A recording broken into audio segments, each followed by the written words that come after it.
Hello दोस्तों, मैं आशीष कुमार अपने यूट्यूब चैनल बिहार जीकेट्रिक्स में आपका स्वागत करता हूं।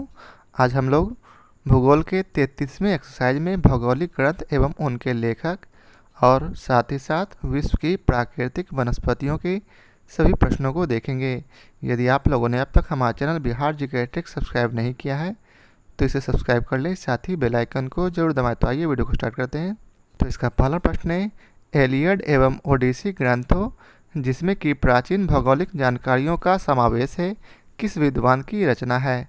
तो इसका उत्तर है डी, होमर। अगला प्रश्न है, एंथ्रोपोजियोग्राफी अथवा मानव भूगोल के लेखक कौन है? तो इसका उत्तर है बी अर्थात रैट जेल। अगला प्रश्न है, प्रसिद्ध भौगोलिक ग्रंथ कॉस्मोस के लेखक कौन है? तो इसका उत्तर है सी, हमबोल्ट। अगला प्रश्न है, सभ्यता एवं जलवायु नापक नामक भौगोलिक ग्रंथ के लेखक कौन है? तो इसका उत्तर है सी, एल्सवर्थ हंटिंगटन। अब आइए चलते हैं अगले प्रश्न पर। जीवन एवं मृत्यु का भूगोल निम्नलिखित में से किस ब्रिटिश भूगोलवेत्ता की कृति है? तो इसका उत्तर है सी, सर डेडले स्टाम्प। अगला प्रश्न है, perceptive on the nature of geography के लेखक कौन है? तो इसका उत्तर है बी, हॉवर्ड। अगला प्रश्न है, अर्डकुंडे निम्न में से किस विद्वान की रचना है? तो इसका उत्तर है ए, कार्ल रिटर। अगला प्रश्न है, मेट्रोलॉजियो अर्थात मेट्रोलॉजिया नामक पुस्तक की रचना किसने की? तो इसका उत्तर है ए, अरस्तु। अगला प्रश्न है, प्रसिद्ध भौगोलिक ग्रंथ किताब उल हिंद के लेखक कौन है? तो इसका उत्तर है ए, अल बरूनी। अब आइए चलते हैं अगले प्रश्न, विश्व की प्राकृतिक वनस्पतियों को देखते हैं। तो इसका पहला प्रश्न है, सदाबहार वर्षावन कहाँ पाए जाते हैं? तो इसका उत्तर है बी, ब्राज़ील। अगला प्रश्न है, सदाबहार किस्म के वन कहाँ पाए जाते हैं? तो इसका उत्तर है बी, भूमध्य रेखीय क्षेत्र। अगला प्रश्न है, निम्नलिखित में से कहाँ विस्तृत अयनवर्तीय वन पाए जाते हैं? तो इसका उत्तर है ए, कांगो घाटी में। अगला प्रश्न है, निम्नलिखित जंगलों में से कौन सा जंगल पृथ्वी ग्रह के फेफड़ों के रूप में जाना जाता है? तो इसका उत्तर है बी, अमेजन वर्षा वन। अगला प्रश्न है, विषुवत रेखीय वन प्रदेशों में पेड़ों पर चढ़ी लताओं को क्या कहा जाता है? तो इसका उत्तर है ए, लियाना। अगला प्रश्न है, विषुवत रेखीय वनों को ब्राज़ील में किस नाम से जाना जाता है? तो इसका उत्तर है डी, सेल्वास। अगला प्रश्न है, विषुवत रेखीय वर्षा वनों का सबसे बड़ा प्रदेश किस महाद्वीप में है? तो इसका उत्तर है बी, दक्षिण अमेरिका। अगला प्रश्न है, अधिपादप मुख्यतः पाए जाते हैं? तो इसका उत्तर है डी, विषुवतीय वनों में। अगला प्रश्न है, विषुवत रेखीय वनों में वृक्ष लंबे होते हैं क्योंकि? तो इसका उत्तर है ए, उनमें अधिक से अधिक सूर्य की रोशनी पाने की होड़ होती है।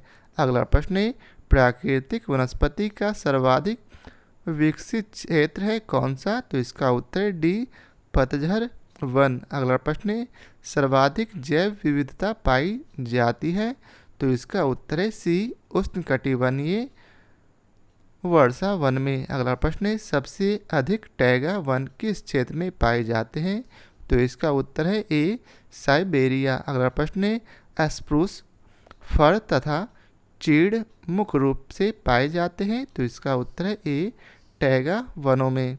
अगला प्रश्न है, निम्नलिखित में से किसे शीतोष्ण कटिबंधीय चौड़ी पत्ती वाले सदापर्णी वन कहते हैं? तो इसका उत्तर है डी अर्थात भूमध्य सागरीय वन। अब अगला प्रश्न है, उष्णकटिबंधीय मरुस्थलों में मिलने वाली बबूल, कैक्टस आदि वनस्पतियों को क्या कहा जाता है? तो इसका उत्तर है बी, जेरोफाइट। अगला प्रश्न है, मलेरिया की दवा क्विनैन निम्न में से किस वृक्ष से प्राप्त की जाती है? तो इसका उत्तर है सी, सिनकोना। अगला प्रश्न है भूमध्य सागरीय वन का नाम नहीं है, कौन सा? तो इसका उत्तर है डी बोरियन। अगला प्रश्न है किस वन को जंतु की दृष्टि से प्राकृतिक प्राणी उद्यान अर्थात नेचुरल जू कहा जाता है? तो इसका उत्तर है सी सवाना वन। अगला प्रश्न है इसमें आपको मिलान करना है, एक तरफ वन के प्रकार दिए गए हैं और दूसरी तरफ उनके क्षेत्र। तो आइए इसका मिलान करते हैं। तो उष्णकटिबंधीय सदाबहार वन कहाँ है? तो इसका उत्तर है 3 अर्थात इंडोनेशिया में। वहीं विषुवतीय रेखीय वन कहाँ है? तो इसका उत्तर है 1 अर्थात घाना अर्थात बी का 1। वहीं भूमध्य सागरीय वन कहाँ पाए जाते हैं? तो इसका उत्तर है 4 अर्थात फिलीपींस में। और कोनधारी वन कहाँ पाए जाते हैं? तो जो बच गया वही अर्थात 3 1 4 2 इसका आंसर होगा। तो आइए ऑप्शन में ढूंढते हैं किस में है। तो ये ए में है 3 1 4 और 2। अब अगला प्रश्न है विश्व के वन क्षेत्रों में से किस एक के फैलाव की प्रतिशतता सर्वाधिक है? तो इसका उत्तर है डी उष्णकटिबंधीय वर्षा वन। अगला प्रश्न है उष्णकटिबंधीय वनों में लकड़ी उद्योग पिछड़ी अवस्था में है, इसका कारण है? तो इसका उत्तर है डी 1 2 3 एवं 4 अर्थात सभी अर्थात वृक्षों की प्रजाति का मिश्रित रूप में पाया जाना, दूसरा परिवहन की सुविधा का अभाव, तीसरा वृक्षों की लकड़ियों का कठोर होना और चौथा है अस्वास्थ्यकर जलवायु। अगला प्रश्न है अफ्रीका में विषुवत रेखा से कर्क रेखा की ओर निम्नलिखित का सही क्रम क्या है? तो इसका उत्तर है सी अर्थात सबसे पहले विषुवतीय वर्षा वन आएगा, फिर सवाना वन, फिर सवाना घास और फिर मरुस्थलीय झाड़ियाँ। अगला प्रश्न है सिनकोना के वृक्ष किस वन में पाए जाते हैं? तो इसका उत्तर है ए विषुवतीय वन। अब आइए चलते हैं अगले प्रश्न पर। तो अगला प्रश्न है